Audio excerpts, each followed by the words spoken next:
So welcome back to 3rd Age Reforged and to another battle replay and another one of the classic cityscape maps to ease back into the normal schedule. This is GRIMSLADE, although you could scarcely tell because of the rather dense mist that has descended upon the settlement. Now this one is most assuredly not any sort of theme because we have Imladris, Harad and Angmar on the defence, which there's no real way to make that work, not even geographically. Imladris and Angmar, yes, but then Harad is the outlier. They've certainly come a long way to post up in this town split by the river. And then we have a real plethora of factions on the attack as well. But one thing that did stand out to me about this one, for a start, one of the players who sent this to me, which is going to be White Dolphin over here, has sent me quite a few in the last few days, really. So a big thank you to him. It'll keep the return of the channel going for some time. But also, it was sent to me by another player as well, and one of the players on the attack, so that's always a bit of a good sign. It means that the game was probably competitive, and it also means that it's not necessarily the winning player that sent me the replay on this occasion, because both sides did deign to do so, and I just chose this one because when you're the defender you get a little bit more of a key about maybe some ambushes, whereas if you're on the attack you're kind of in the dark with them. But yeah, we'll see. Starting off here, we have Nuke, who's playing as Dale. We saw them last time out as well. When they're on the attack, they can't necessarily use their damaging archers to their fullest potential, as we saw with the black shots last time out when they were trying to reclaim their settlement, which they had lost. But one thing that they can do very well is with their solid units, particularly their archers, but also their rank and file infantry. They can absorb a good amount of punishment while not being quite so defenceless in terms of dealing their own damage up close. Dalian Spearmen, a more defence-minded unit. The Barding Herd, one of the chunkier units of halberdiers that the game has to offer. The standard Dalian swordsman as well, the backbone of the Dalish army. We've got Bardian Marksman as well, very key part of the army, because most heavy archers like this do tend to take a bit of a penalty to their melee stats, but the Bardian Marksmen do stand apart in the sense that they are pretty much a genuine full hybrid unit, in the sense that they can really hold their own in melee. The only slight downside is there are fewer of them, which is a big deal in this game of course, but still a very, very good all-rounder. Dalian Swordmasters as well, solid armour, obviously very good in melee as well in terms of damage and keeping themselves alive with their own defensive prowess. River Patrol, this is the kind of unit which can be invaluable really on the attack, because you can send them in.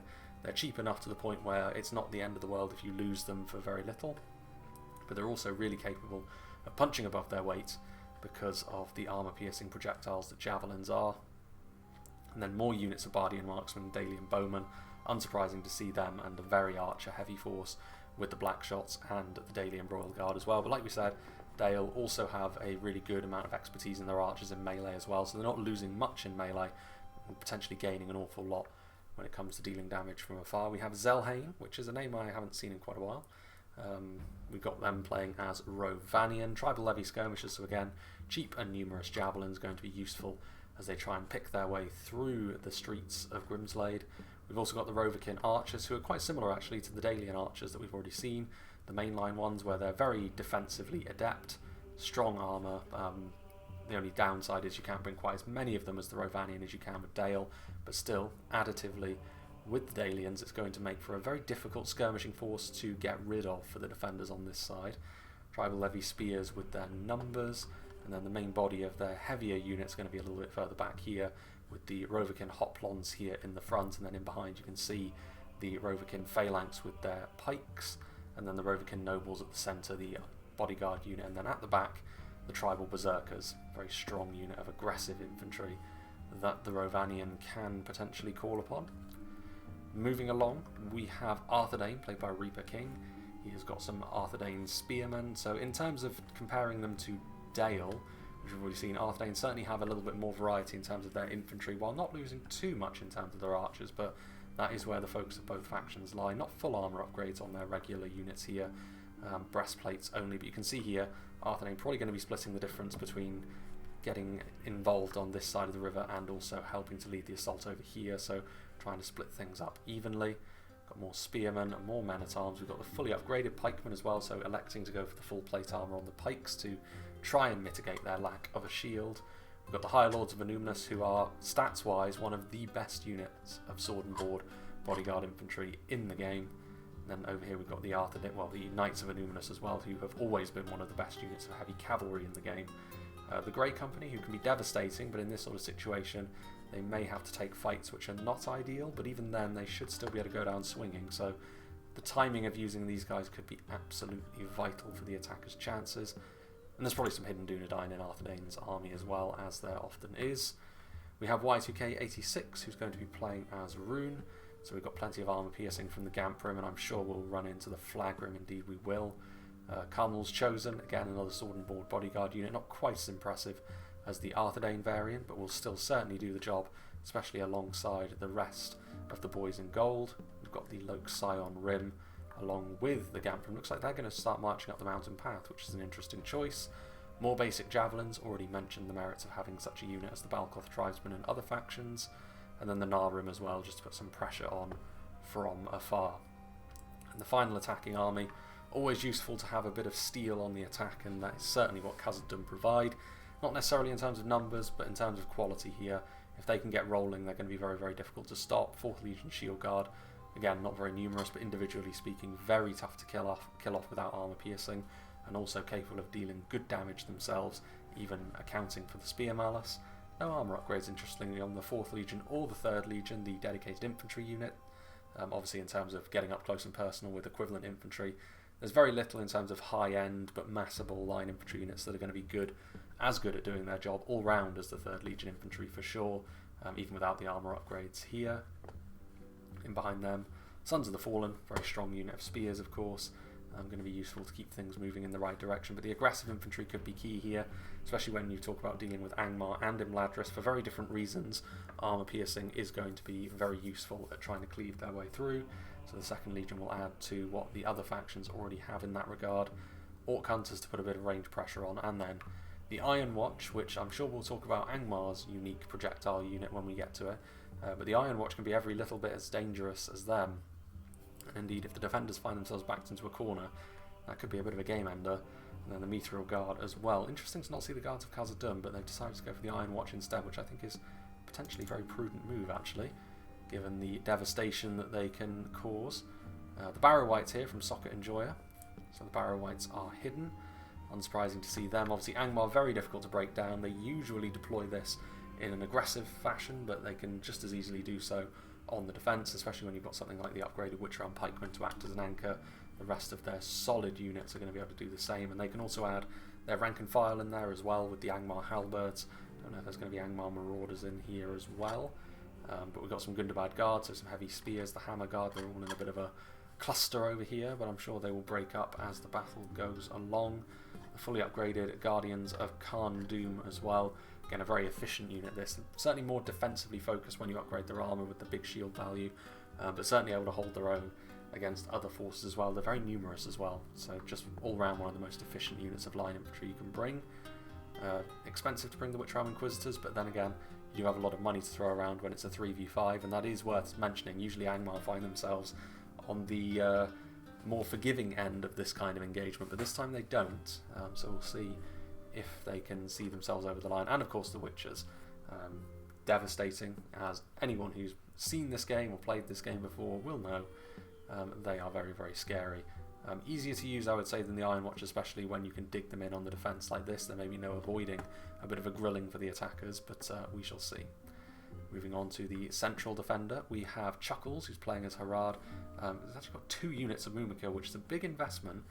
Again, you do have the money to spend when you're on the defence, but it does mean that their infantry force is probably not going to be as high quality. Whenever you go into the red limit on the Mumakil, it does put a real onus on the player using them to use them effectively, otherwise it's not going to go too well for them, I wouldn't have thought. But we'll see. Southron Warband are here. Demons of the Desert are another really devastating ranged unit. We actually saw them do pretty well in the last battle we saw, albeit it wasn't enough to turn things around by the time they were able to deploy themselves, so we'll see. Ashari Stalkers, strong unit of range. I mean, that is the one thing Angmar lack on the defence, outside of the Witches, of course, which are more javelin range projectiles. They don't really have archers of any sort of note, so that's an area where Harad and especially Imladris are going to have to try and pick up the slack. The Ashari Stalkers can certainly do so in terms of damage. Haradrim Archers probably less so, but in terms of numbers they may have to get involved in a bit of a back and forth with some of the more skirmish heavy attacking armies. But the Trollmen do offer a lot of armor piercing, which is going to be useful, at least in part, against all of the attackers today. Really, it's only the tribal wing of the Rhovanion army, I should say, that is probably not going to be too concerned about that. Serpent Camel Archers for a little bit of mobility and ranged punch. Got the Beast Hunters as well, so Javelin certainly not something that the attackers have a monopoly on, and then plenty of upgraded Serpent Guard to help hold the line. Second unit Demons of the Desert as well, so going into the red limit on a few of these, but it's definitely more of a support-focused army, I think, this from Harad. They lack maybe a little bit of the heft that some of their other units can provide, so it does put a little bit more pressure perhaps on Angmar and Imladris over here to be that bulwark, which both of them are capable of doing. Imladris, of course, in a very different way. They prioritise full-on quality, but it does mean, of course, that if things go wrong, there's a lot less margin for error.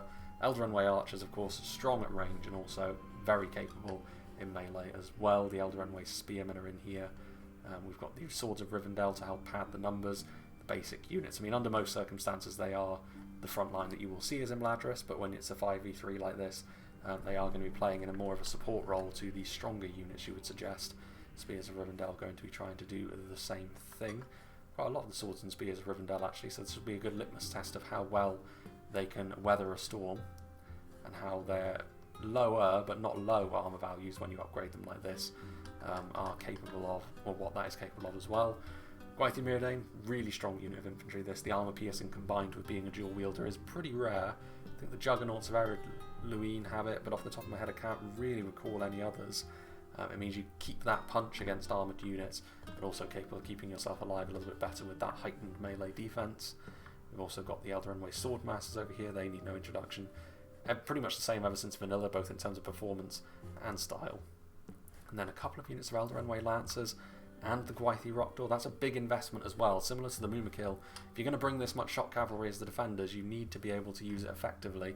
The problem they may run into is that in a 5v3 like this, the attackers should be able to marshal enemy cavalry with some reserves without too many issues, but we'll see.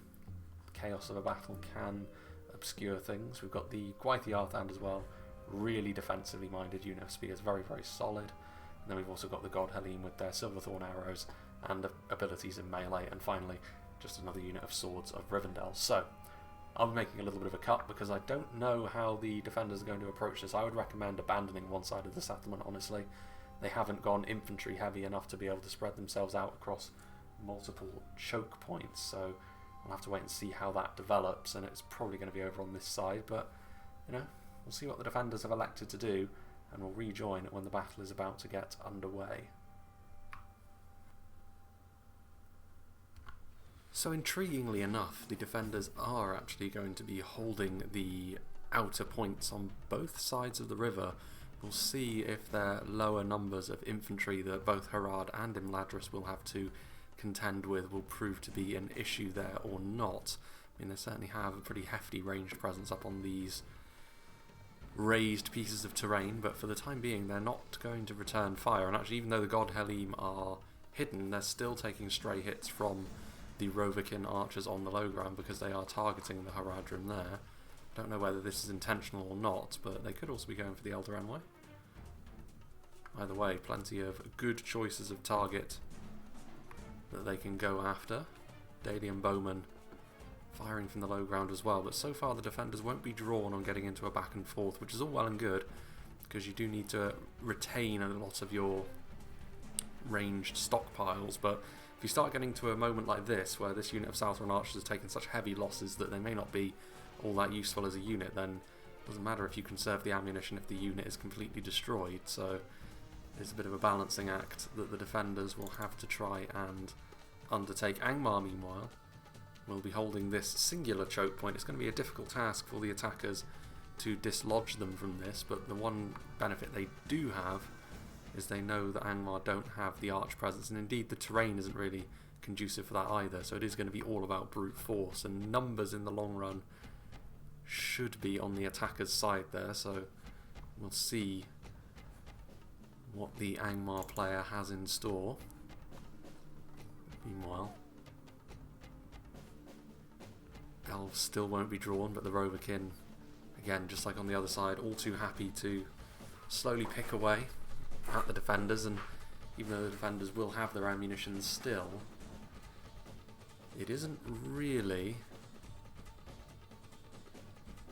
too much of a problem for the attackers to engage in this sort of thing, because any sort of kills you get in a 5v3 are going to be useful in the long run, and this is exactly what this sort of archer is good at anyway from Zelhain. Just slowly picking away, but so far no indication that they're ready to move in a melee capacity. Again, it's an interesting mix in Imladris and Harad. Harad bringing a lot of that armor piercing to the table, and Imladris obviously with that sheer quality that we know them for. Starting to see some instances now of fire. I don't really know. The spread of the arrows is pretty wide. I mean, going after some of the dwarven attackers. Still the small matter of the Mumakil. How and when they get used is going to be pretty decisive, not just for the Harad player themselves, but I think for the whole battle as well, because of the amount of resources committed, and the cavalry of Imladris is in a similar position, thinking about charging into the tribal levy spears in loose formation there, but thinking better of it, because not only are the spears themselves here, but they're also going to be backed up by some Dalian equivalents. I don't know what they're trying. Are they trying to lure the spearmen in? I mean, that's all well and good, but I mean, they're not going to take the bait fully. I mean, it's not as if they have to commit to a melee fight just because the cavalry is buzzing around. Again, frontal charge into spears is not the most enticing of prospects either, I must say.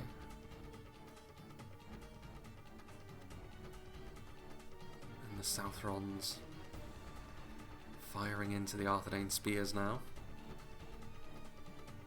The armour upgrade will help them, and indeed not a great deal of them have fallen thus far.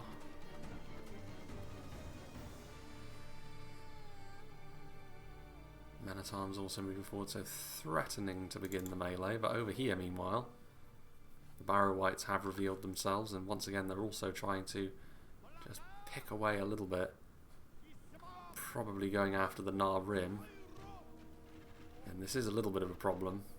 Angmar have. They can't really respond to the Nar Rim in any way other than moving into melee. They can force the issue here, and the Barrow Wights will withstand an awful lot of punishment, as they are wont to do. And then there's also the Angmar Halberds, which can get involved, giving them that little bit of damage, which the Barrow Wights do ultimately lack, but plenty of these runic forces. It looks as though Rhun are going to be attempting to make something happen here on their own, which is going to be tough. This is the desert moving forwards. That could be a very painful experience for Rhun if they manage to get a clear angle at them. The demons shifting over a little bit. The unit of Angmar Halberds as well. Again, in terms of this sort of upfront heft, Angmar are certainly not lacking for that. But they do need to be a bit careful here, because Rhun could try and mass push. That's where the Barrow Wights do start to come unstuck, which is probably why Angmar are electing to commit another unit of Halberds forward to make sure that doesn't happen. Nar Rim just trying to support as and where they can. Demons of the Desert going to be the ones targeted. Meanwhile, the melee has begun over here as well. Harad moving forwards a little bit more. The Elder Way Lancers again trying to get some sneaky charges off, but it doesn't seem to have paid off thus far. Dalian Spearmen defeat a distinct possibility.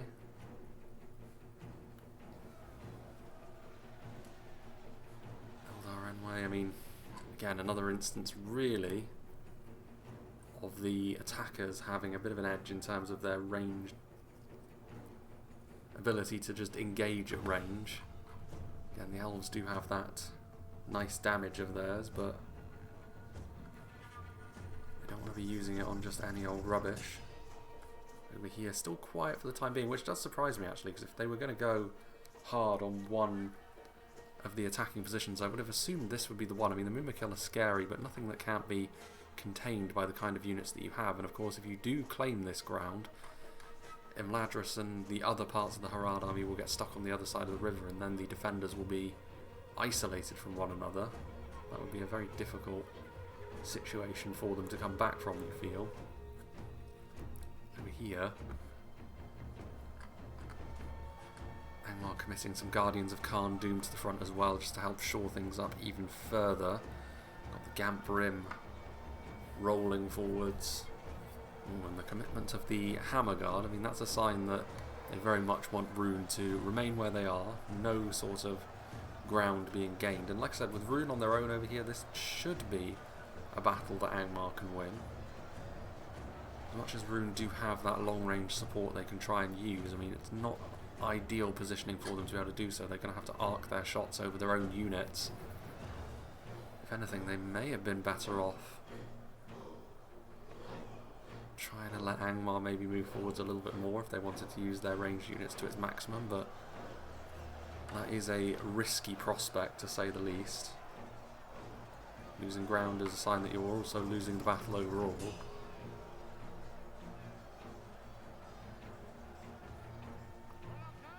Trying their best to angle those shots. I mean, the witches are there, and now here come the green streaks of death. Oof. Getting a little bit of friendly fire actually there, the witches, so not completely, and yeah, and also the Angmar halberds are now routing. Depleted units, admittedly, but probably a net neutral there, honestly. I mean, they've killed off a decent portion of the runic attackers that were here, but you don't want to be sending your own units fleeing for the hills if you can help it. Still no movement over here, although maybe the dwarves are going to be the ones to lead the way. Some of the out-of-ammo Dale archers. So they've already used up their reserves, but yes, the dwarves are going to be in the vanguard. Or not. Nope, they're going to allow the Arthedain spearmen to be the first ones in. Getting a little bit of armour piercing on the southern warband, but the overall quality certainly in favour of the Arthedain units, and when you mix in some dwarven heft to that, it's a good thing that the Barrow Whites are here, because the 3rd Legion would make quick work of the wooden armour of the Southrons. Dismounted Serpent Guard also moving forward to try and prevent any sort of mass push from getting up onto the raised terrain which the defenders intend to use for their supporting archers. There is still a gap here, so again, reacting but possibly not quick enough. Arthedain marksmen will make it there. They were wavering, but they have just stabilised. I mean, they're not going to win in melee against the Serpent Archers, but the real victory here is silencing those bows for a little bit so that the infantry lines can get established and start pushing the defenders backwards. More may be needed. Arthedain pikemen in view of the Southron archers, and the archers are going to take advantage of that, I'm sure. Men-at-arms and pikes, so largely Arthedain. Just the one dwarven unit being committed at the moment. That will be enough to just give them that little nudge in terms of quality. Again, Mumakil in the background. Not a huge amount of armour piercing until the pikes do arrive. Well, armour piercing, anti-cavalry, until those pikes arrive on the front line, but certainly you don't want to be wasting the Mumakil, so the right move not to bring them forward. Gwaithie Arthedain now moving in. Charge from the Elder Runway Lancers into more out of ammo bowmen, so they try and force their way through. I mean, Runway Lancers won't be stretching their morale if they go too much further. I mean, the Gwaithie Arthedain are also the perfect target really for a unit of javelins such as this, so I'm a little bit surprised that they're just stood out in the open. Very key unit for Imladris, and being damaged by one of the lowliest units in terms of price anyway on the field. And the Elder Runway Lancers once again shunting their way through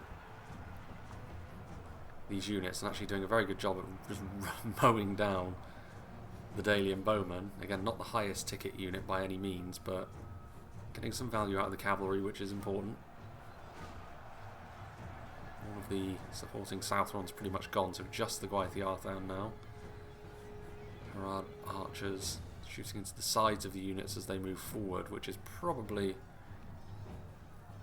why the attackers are still being a little bit cautious, because they know this sort of crossfire is exactly what the defenders want to set up, and by denying them that, you're putting yourself in a pretty good position. Victory almost a certainty for the Arthedain though, against a singular unit of Dalian spears.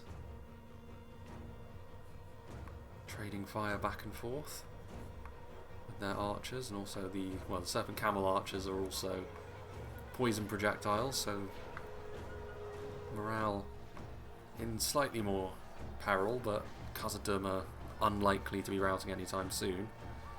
Arthedain's basics may be more likely to do so.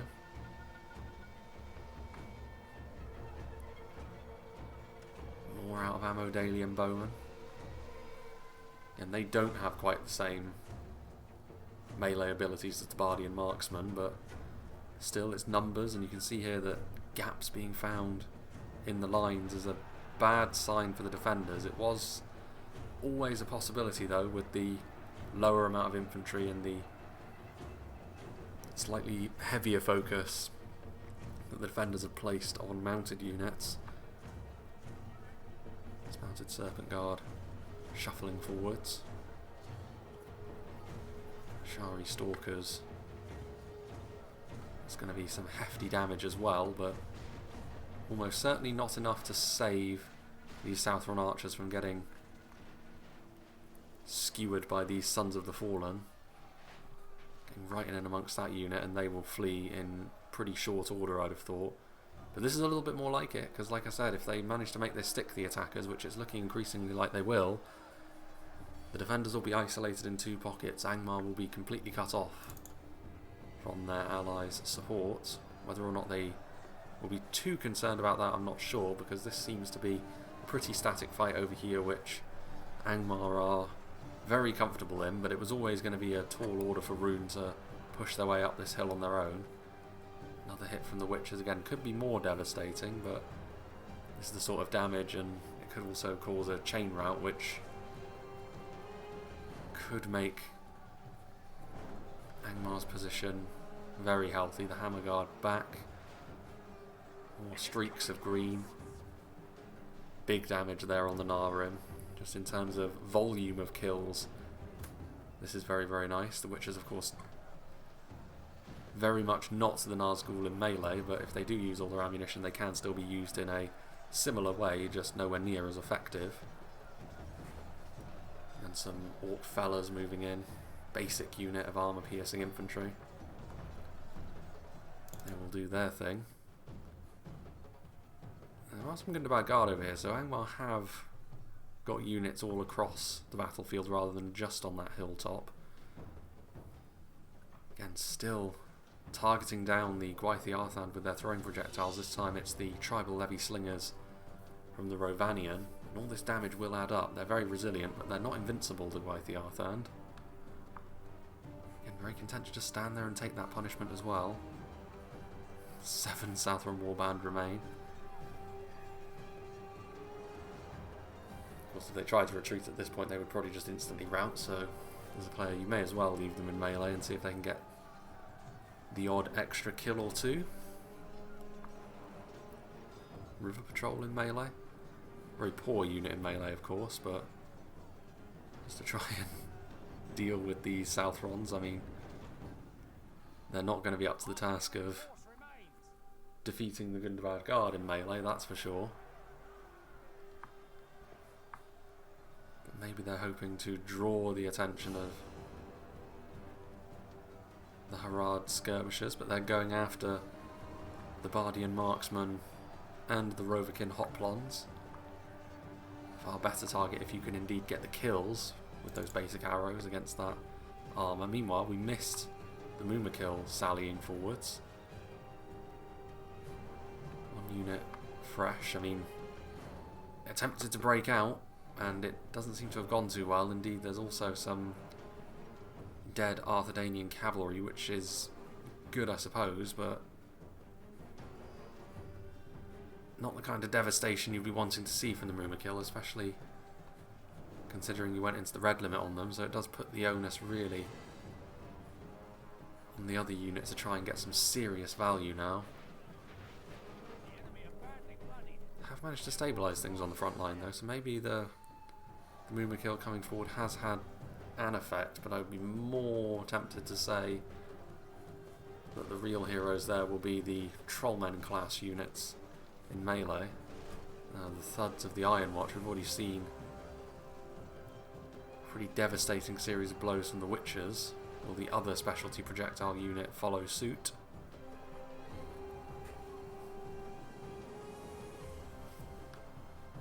The Iron Watch getting a few point blank kills, as we saw just a moment ago, against the Witch Realm Inquisitors. Forward come the Knights of Numinous. I mean, they won't fold in the face of the Inquisitors, but melee combat is more the focus of the Angmar and Cavalry there. Flaming Shot from the Rangers again. I'm never really a fan of using Flaming Shot on Rangers because that ammunition is very, very valuable. And to have less of it, especially considering going after Knights of Numinous, you're not going to rout them. Especially not when they're as healthy as they are. Even the poison projectiles getting involved is not really having the desired effect. Rhun continuing to try and push. I mean, with Angmar sending all of their reinforcements to other parts of the map, this is really the be-all and end-all for the Angmar defence over here, so there is a possibility for Rhun. They've got that quality on the front line with the Carmel's Chosen, the armour piercing throughout. Some routing units way down at the bottom of the hill, but yeah, more Gampering. Other units are ranged units, but it's whether or not they have the damage to be able to get through the Barrow Wights, and whether or not they can withstand the Hammer Guard, who are still in there and still healthy, and the Pikes. It'll be a closer run thing than it would have been if Angmar had all of their units up here. Meanwhile, we arrived just in time to see the second attempt by the Mumakil to make something happen. They try and bludgeon their way through the lines with this fresh Angmarim support coming in as well from the Guardians of Khan Doom. Arthedain here, one of the Mumakil does fall. There's a lot of anti-cavalry units in and amongst there is the thing, lots of spears, so again 2 of them fall. But the Mumakil charging through the Iron Watch of Miramir and doing a lot of damage to them as well. So at the very least silencing the Dwarven mortars.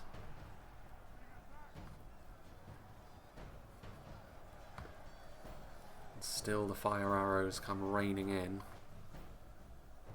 Demons of the Desert, only 4 of them remain.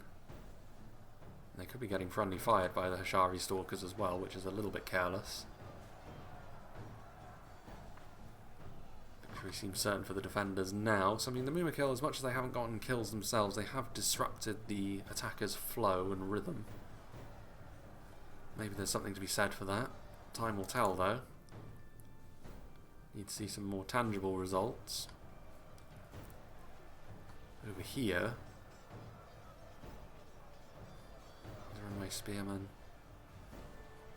Tribal Levy slingers again using those throwing projectiles. Again, good amount of ammunition on slingers. Not a load of immediate damage is the thing, but it does build up quite nicely over time, and they've been allowed to get some pretty nice shots in.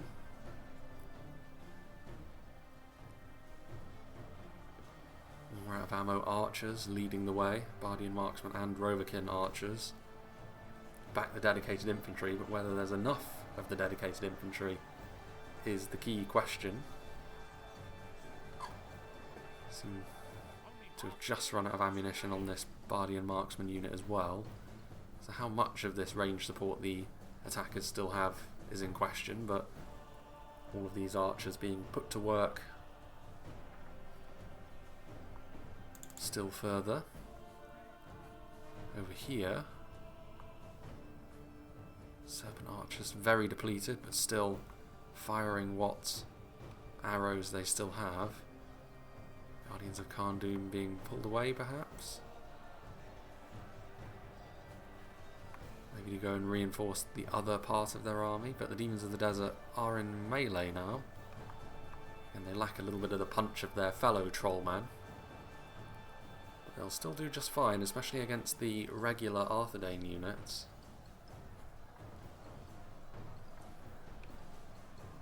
Black projectiles there. I think that is from the Wardens of the North, the Steel Bowmen.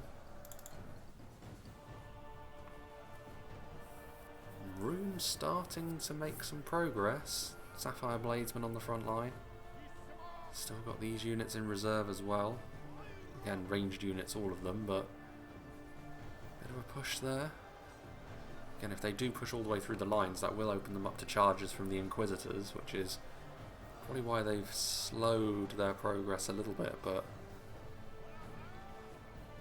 able to get those clean hits into the Witch Realm pikemen. I still don't know if Rhun are going to be completely victorious over here, but at the very least it'll be heavy damage to Angmar. And the lack of reinforcements for the defenders elsewhere on the battlefield may prove to be key in the long run. We'll have to wait and see.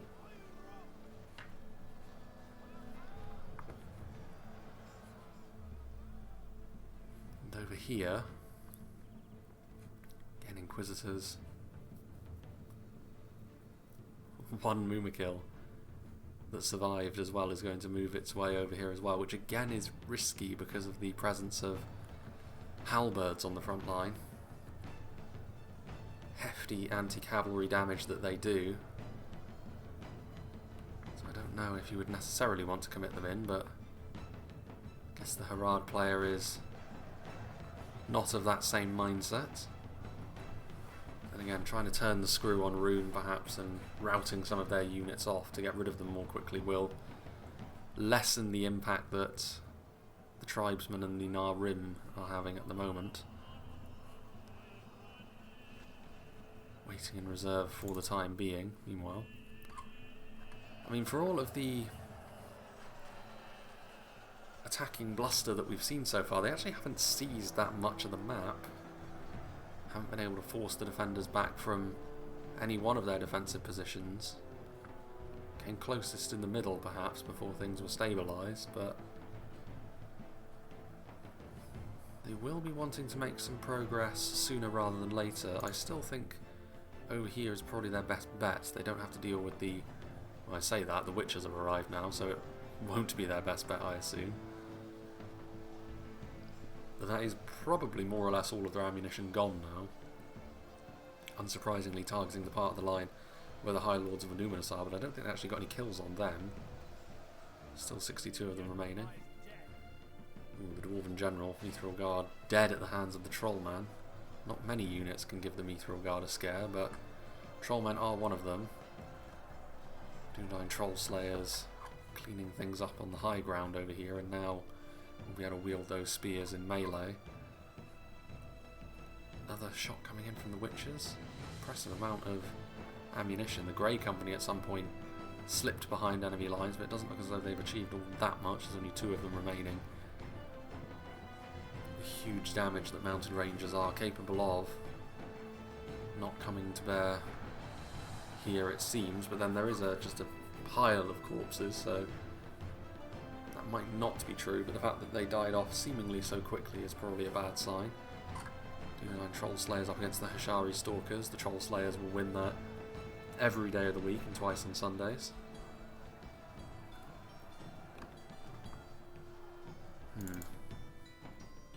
Then over here, Sapphire Bladesmen. Harad General falls at the hands of those Troll Slayers. And Angmar managing to stabilise their line, no gap in the middle of it as such anymore. Now all of a sudden Rhun are having to fight multiple angles of enemies, and they won't have the numbers to be able to keep this sort of thing up for too much longer, you would suggest. The occasional pot shots at the Mumakil, I mean, you can scarcely miss, I suppose.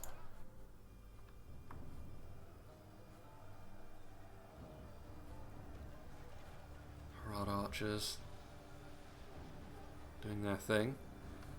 River Patrol, another unit of Javelins. They've still got some heavy hitters a little bit further back. More reserves here from the defenders than in any other part of the battlefield. Probably the best use of the throwing projectiles on this side as well. Which hasn't been decisive yet, but it's the sort of thing which could add up when we enter the latter stages of the fight. Still 11 Gwaith Arthedain remaining, which, considering the amount of ranged punishment they've been taking, armour-piercing range punishment as well, is no mean feat. They continue to take that ranged punishment. Another unit of Swords of Rivendell moving forward. Imladris have marshalled their numbers pretty well, and if there's something the attackers maybe haven't done, it's managed to levy that huge infantry advantage that they do have, in terms of numbers anyway. Quality, not so. Hoplons taking damage. Eldaranway archers going to have a lot more of a sting to them than the standard Haradrim archers, which have been doing much of the work so far. More river patrol in melee. Alien swordmasters now on the way forward, so still with pikes and all of the most dangerous Dalian and Rhovanion units are still available. Starting to get some ground made now.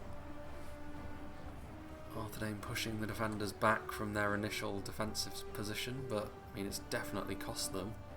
There's not much of Rhun left. Ironwatch and Miramir on the high ground. That would have been of great help. Not going down without a fight though over here. The Witchround Blackguard are here. Very high quality sword and shield bodyguard unit.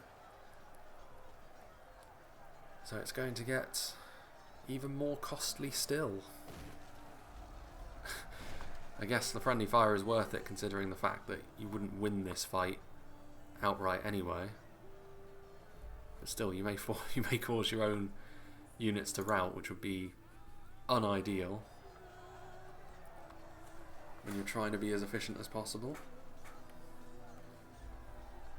Sapphire Blazeman fighting well, actually, against the kind of odds that we're seeing. Barrow Whites once again a key component of the Angmar efforts.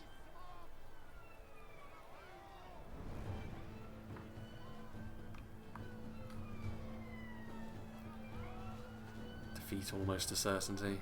Distinct possibility. Still doing just fine though. At least for the time being. Narrim still poking away at them. But surely now some ground can be taken. Defenders of Fornost in behind the lines. Knights of Illuminus, that one Mumakil lumbering in the distance. But yeah, the Witchram Inquisitors. Downhill charge, maybe into spears, but it's a very depleted unit of spears.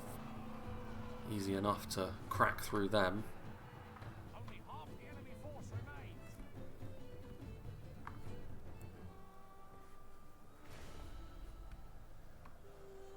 High Lords of Illuminus surrounding now the Witchround Blackguard, so that will ultimately be the defenders' end over here. Not a lot of numbers left from the attackers, but what is here is of high quality, so it can't be discounted either. Angmar on this side of the river on the high ground may have to deal with them later into the fight. Over here, meanwhile, still armies that are a lot more intact, you would say. Plenty of reinforcements for Dale and the Rhovanion, but Imladris also having more left in the tank.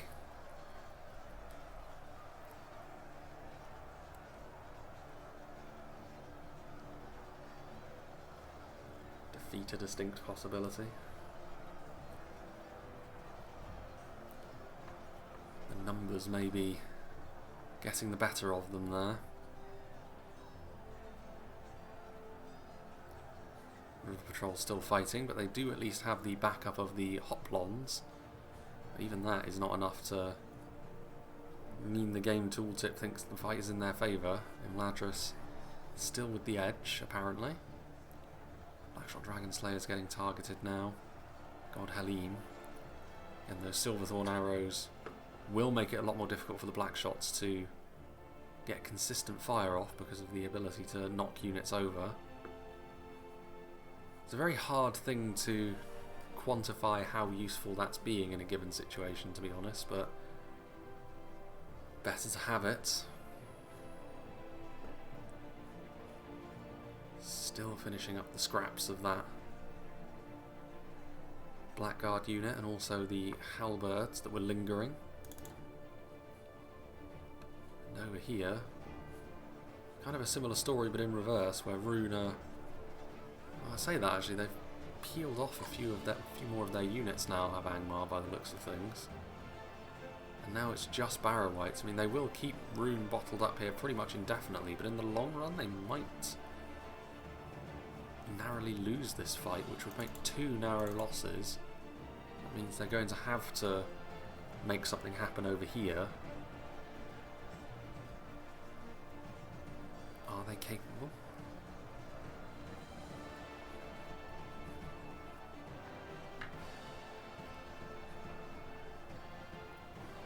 Balance of forces evenly matched.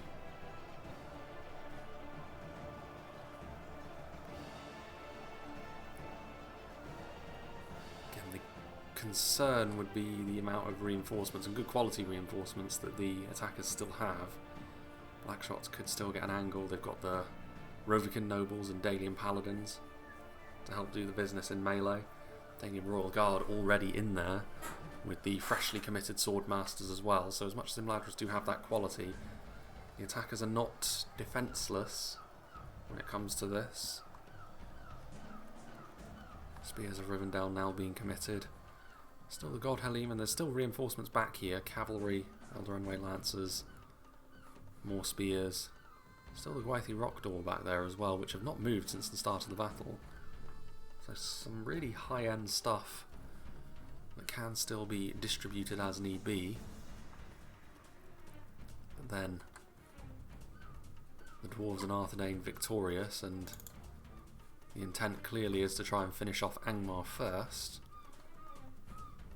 Turn it into a one-position battle, but not sure. I think their allies would probably be more appreciative of trying to attack Imladris from the side, stretching the elves to their maximum. Enemy general lying dead.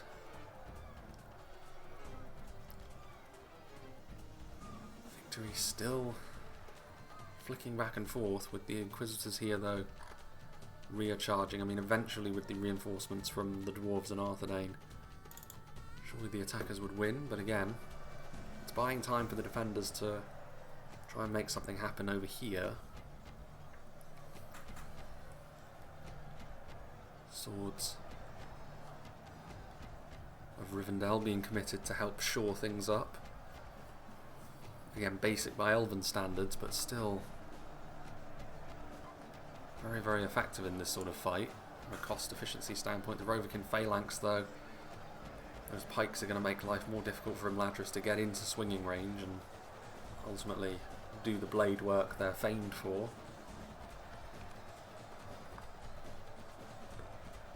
Tribal Levy Slingers, again getting some value by hitting the Spears of Rivendell, and this battle is also now going against the defenders with the arrival of the Tribal Berserkers. They do have the damage to cause trouble to the Elder Spearmen, especially a depleted and tired Elder Spear unit. And the Dalian Paladins with those great maces of theirs will also be a concern. I mean, there's good damage coming in from that one unit of Elder Archers, but whether one unit of archers is enough to do the kind of damage they need to against all of these units remains to be seen. One Demon of the Desert, trying to ratchet up as many kills as he can. So yeah, I mean, at this point you would say that the attackers are probably the happier of the two sides. They're winning actively in every fight. The defenders only have really the option of what to do with the Imladris high tier reserves. Gwythi Rockdoor could be devastating, but it's a lot of ground to make up.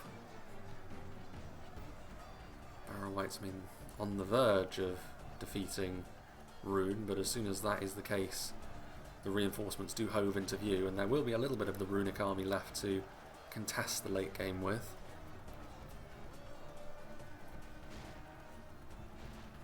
High Lords of Anuminous as well, leading the charge.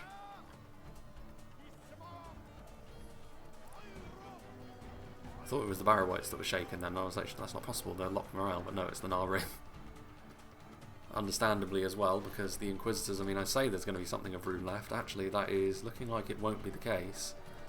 Looks like this one unit of Narim is all they have left, and Angmar, I think, will be able to finish them off.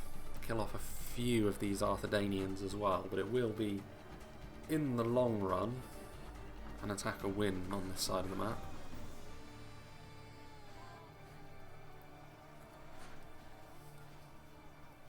Few Wardens of the North in the back there as well, and some pikes. 27 Mithril Guard remain. There's not a huge amount of Khazad left either, in all fairness. So all the armies that are visible on the field looking a little bit haggard now.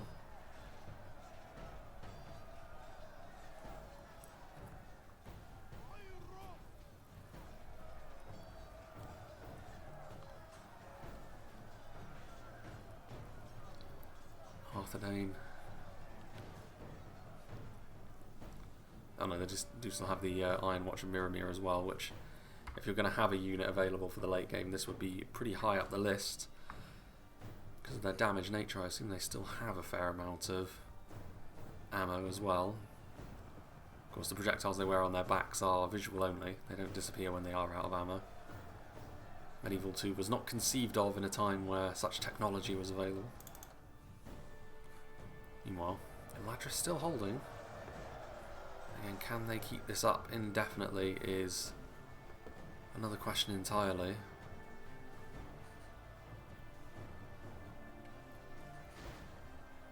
Still that occasional projectile coming in from that demon of the desert. Sword masses on the way forward, that would certainly help shore things up a bit more. Stronger than the equivalent Dalian ones are the Elder Enway. Those pikes are still a concern though, and also the range support. It's close though, because with the quality being what it is, there is every chance that the attackers do start to buckle a little bit, with some of their more basic units anyway. Berserkers will be fine, bodyguard tier units will be fine as well.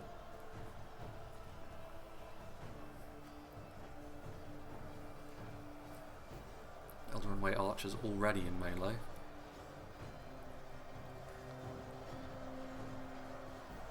Helium still hidden. Could prove to be a bit of a boost in the late game.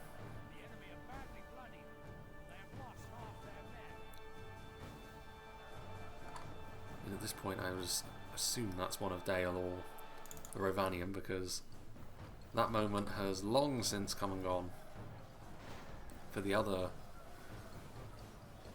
attacking armies. Speaking of which, the Barrow-wights, I mean, as much as they are ultimately going to lose this fight, they're still proving to be that unit which is pretty much undefeated when it comes to buying time.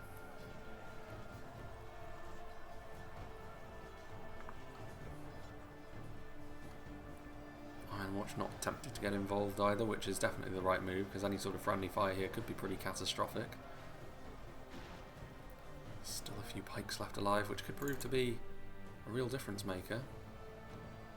Which one Inquisitors are over here in the backfield now. Still proving to be a nuisance. Probably the most effective single use of single cavalry unit we've seen on the battlefield today. The Angmar General.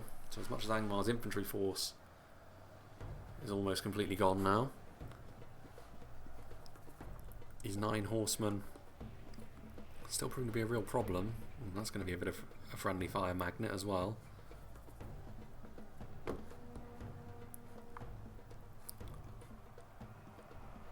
Good charge. A really good use of a damaged unit, this. Squeezing every last bit of value that they can out of it. They're not really able to deal with this either. If they do have ammunition on those black shots, they should absolutely use it, because I mean the unit is getting bullied at this point, harassed. Slingers out of ammunition now, so being committed to melee. Can just in terms of numbers, it just cranks up the pressure a little bit more within the final 10,000 frames now. And to be honest, I mean, it was looking pretty rosy for the attackers at one point, but it's decidedly more murky now. There goes what I assume was the Dale General, because of the presence of the Dalian Royal Guard. Though immediately, of course, the Angmar General falls. That's the thing, the Black Shots are pretty dangerous to cavalry and melee as well. But still, those kills may well prove to be key moving later into the battle. Pikemen.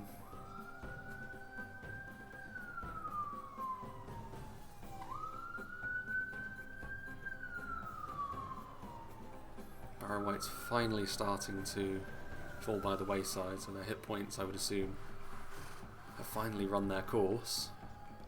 So a little bit of extra support will come to the attackers, but again, like I said, they're on the other side of the map completely now. It'll take them a while to arrive, and I don't know if the Rhovanion and Dale have the luxury of time anymore. The Imladris quality has just proven to be a tough thing to overcome. I mean, the Dalian Paladins will be able to do so on this side of the line. Black Shots.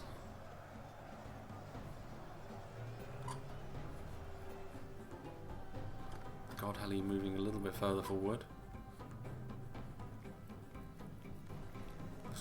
Arthedain in reserve as well. Yeah, they're moving forward. I mean, they're the sort of unit that you're going to need to put up against the Dalian Paladins in order to stop them dead in their tracks. There's only 25 of them left, to be fair, but that quality spike, I think, would really just turn the screw on the attackers over here now.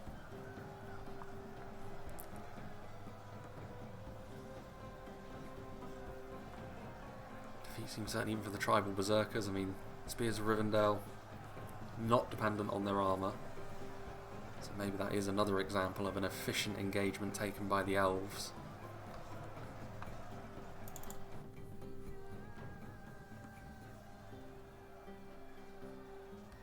And still, 2 Barrow-Whites remain. One, it seems, way over there and one over here. It's a shame it's the Arthedain Man-at-Arms that are the ones that are engaging him and trying to finish him off because of the relatively low damage that they do. One of the High Lords got over here. Probably finish him off in double quick order. The final remaining Barrow-White as well. Probably the final remaining Angmar unit on the field. Will he get another kill?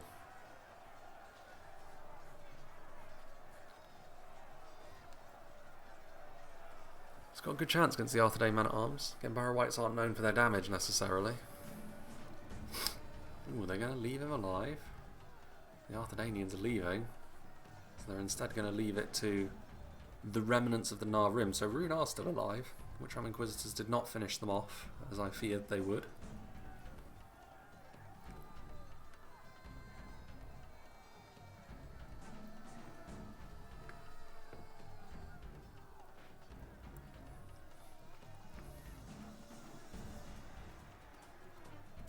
Shaken up as well, the Rhun.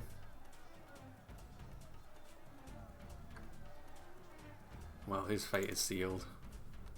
It's over here now, where the battle will be completely won or lost, and it's still up for grabs, you would say.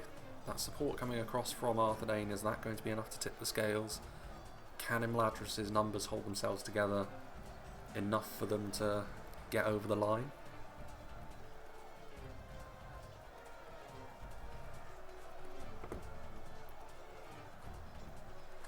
Godhelm being added now as well, that Gwaithir with the huge armour-piercing punch that they have. Going to be enough to finish off the Dalian Paladins, deprive the attackers of some more quality.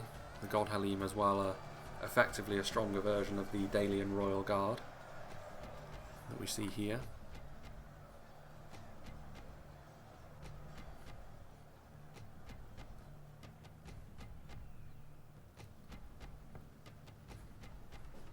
Way in the backfield. I mean, these lancers forcing the Rhovikin phalanx to effectively be a rear guard now. And their presence may very well have been needed on the front line, so again, even if they don't get necessarily a huge amount of kills, the Elder Runway Lancers, their effect on the shape of the battle has proven to be worthwhile. Ooh. Getting a decent charge there into the black shots, but any cavalry unit that comes into contact with the long pointy sticks is not going to have a good time of it. A few riders indeed confronted with the business end. The Mumakil, the one remaining, in behind enemy lines now as well. Again, quantity of kills might be the key here.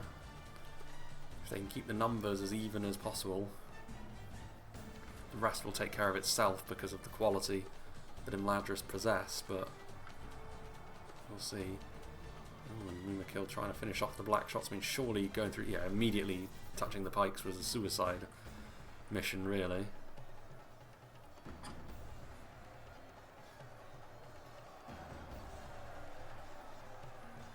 Still 52 of the Daily Royal Guard left, which they've been on the front line for quite a while. That's impressive going against a force like the Elves, but they're going to start to get hit in the side by Arthedain now. The Rhovanion nobles trying to stop their progress, but again, it's in terms of bodyguard to bodyguard combat, it's not a great matchup for the Rhovanion. That. Then over here,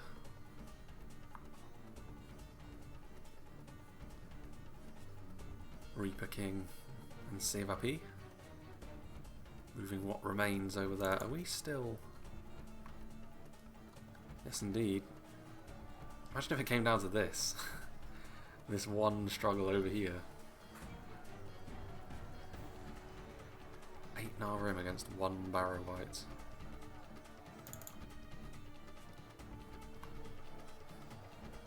In behind enemy lines now with the God Helim. And the Arthedain are able to crush the Rhovanion phalanx now, and that will give the way in for the Elder Runway Lancers.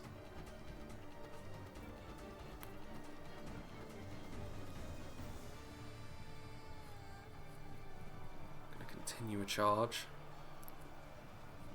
Now the Daily Royal Guard numbers tumble, so in the end this cavalry has proven to be a worthwhile inclusion. I was a little bit worried that it wouldn't be, but in the end it has done the business.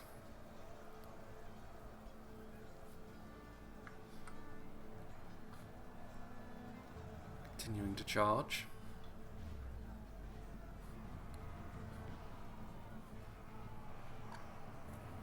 And with that, I think Imladris are going to be completely victorious ahead of the arrival of what remains of Arthedain and Khazad. At that point it's going to be who's in better condition of the two, and I think it might well prove to be Imladris. It's rare you see a 3v5 go the way of the defenders, but that might be what's about to happen here. There's the Rhovanion general. You can see there the other unit of cavalry that Imladris have buzzing around, maybe ready to try and make life considerably uncomfortable for Arthedain immediately as they cross the river. They don't have that. I mean, they have that one unit of pikes, 25 pikes, but honestly, one good charge from the cavalry would crush them as well.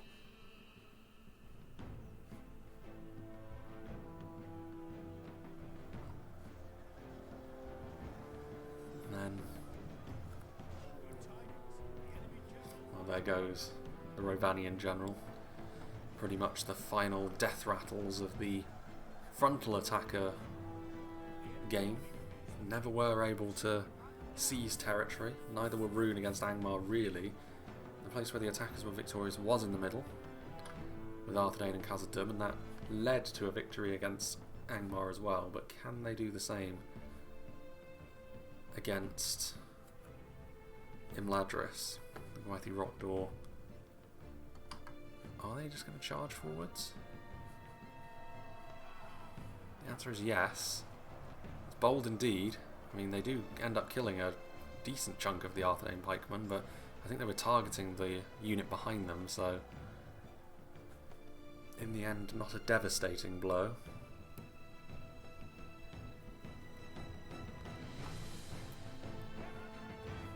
Orc Hunters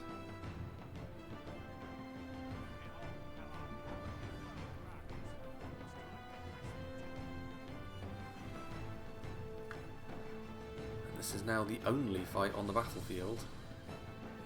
And this is the general unit for Imladris as well, so they could end up losing their general at the hands of those pikes, which could be a problem. Iron Watch as well. Deadly, deadly unit. I don't think Imladris have any form of range support left. Godhelm are certainly out of ammunition by now. The thing is, the onus is on the attackers to move forward, so the elves are in no obligation to move forward, but again, multiple cavalry units. The pikes are only going to be able to cover one angle. This unit of Arthedain men-at-arms is going to get absolutely flattened. And again, these are such valuable numbers. Gwythy Rockdoor charging in as well, doing good damage to the High Lords of Anuminus. I mean, it's hard to because they don't really have the numbers to be able to cover every angle, but Arthedain getting exposed there. The dwarves lagging behind a little bit as well. I can understand their projectiles being on the bridge, but the Mithril Guard being further forward maybe would have helped Arthedain's case, but this is where it really pays dividends to have that heavy cavalry in the back pocket.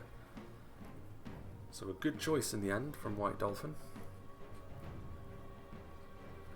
Now the rest of the Imladris infantry coming across, and with those charges I think the outcome now is exceedingly likely to be a defender victory, which is cool.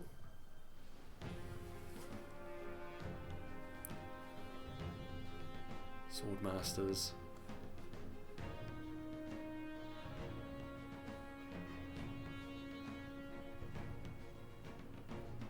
Going to try and retreat to the bridge. I mean, make the battlefield as narrow as possible, but I don't think that's going to save them. I mean, the Mithril Guard is strong, but Imladris can match them.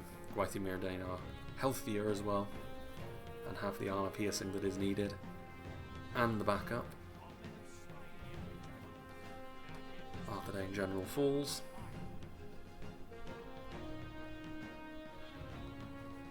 Gwythy Myrdain not quite ready to commit to that melee fight just yet, but the cavalry most certainly will be.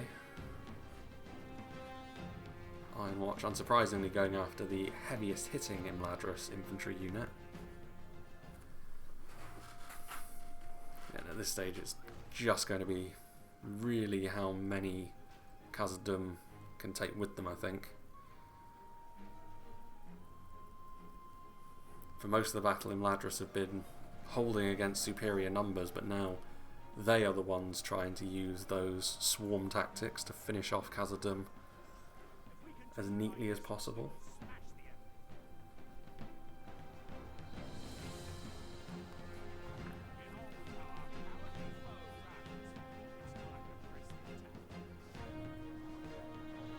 Would that be... Ah, yes. So did that... Nope, they did not kill that Barrow-wight. He lives. The Elven cavalry came over and saved him. Goes to show how little damage archers do in melee, really. Godhelm not being committed to the melee just yet. Some of the elves managing to force their way through the lines. Gwythy Myrdain no less. And they're going to be stopping the Iron Watch of Mirrormere from doing their thing. Even they wouldn't be able to turn this around, though. They'd need a full unit and an ideal firing position to be able to do so. Neither of those two things are true, really. Not a bad firing position this on the bridge, especially with them blobbed up as they are and limited allies to friendly fire, but that just means there's very limited time for you to be able to do the business as well.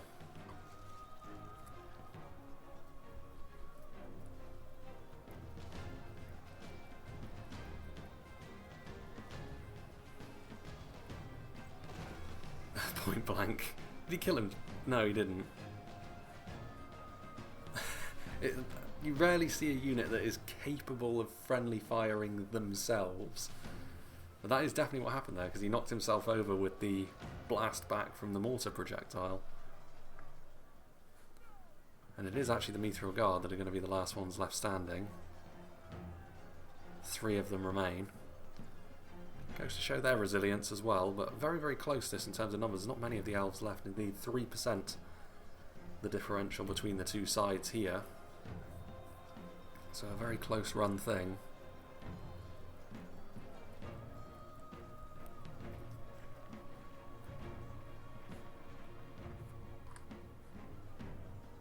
And there we have it. End of the battle, and again pretty much all of the settlement was used except for the very back reaches of it, the potential for a last stand on that hill, or there's a building that you can take cover in the backfield that we've seen in the past as well. But the whole front of the settlement was utilised. I think the defenders will be pretty pleased, especially considering the somewhat risky compositions they had. But in the end, certainly the Elven cavalry proved to be worthwhile. The Mumakil, it's harder to gauge in terms of kill count, probably not, but the disruption they caused, possibly. Again, in terms of kill counts, I mean, Rhun standing out, but that's because they were up against a far larger army in Angmar. The rest pretty much as you would expect. Let's see what did the damage for Imladris. The Lancers, the more active version of them, 495 kills, that's a big return, so definitely worth bringing. The Gwythi Rockdoor, they were more involved sort of very late on, and they were going after more depleted units. Plenty of good returns, several units getting over 200 kills, which is always what you need to be seeing. Godhelene getting over 200, over 300 for the standard Elder Runway archers who were active a little bit earlier, and also very important in melee too. So not too surprising, you always expect sort of universally good results from the elves in terms of kills in this sort of battle, but rarely do we see victories in this kind of situation for the 5v3, and I think the defenders played well. They sort of held their ground with what they had and their resources well enough. I think in terms of the attackers, I think Rhun were always going to find it a bit difficult. I think perhaps maybe being a little bit swifter with their aggression down that middle route was probably the way to go, and then also choosing to reinforce Rhun against Angmar as opposed to coming immediately across the river and going after Imladris was probably the wrong call, but that's more of something which you can only really say is true in hindsight.